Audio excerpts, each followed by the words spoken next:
Welcome to the Slop Farm. Enjoy the video. In this video, I will show how to change a Chevy Impala headlight. First, gather your tools, including a flathead screwdriver and a new bulb. You'll access the headlight assembly from under the hood. Next, disconnect the electrical connector and carefully remove the old bulb.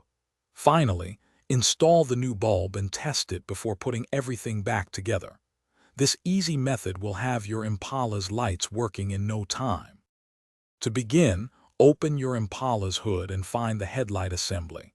You'll see two retaining pins at the top. Simply pull these out.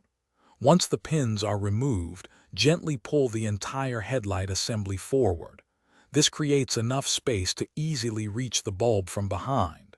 Take your time to ensure you have good access for the next steps. Now it's time to replace the bulb.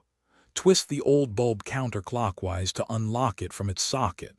Carefully pull it straight out, making sure not to touch the glass part of the new bulb with your bare hands, as oils can reduce its lifespan. Insert the new bulb into the socket, aligning the tabs, then twist it clockwise to secure it.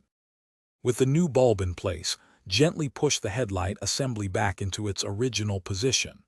Reinsert the two retaining pins to secure the housing firmly. Don't forget to reconnect the electrical connector to the new headlight bulb. Finally, turn on your Impala's headlights to confirm everything is working correctly. You've successfully changed your headlight. Thanks for watching. Consider subscribing if we helped you today.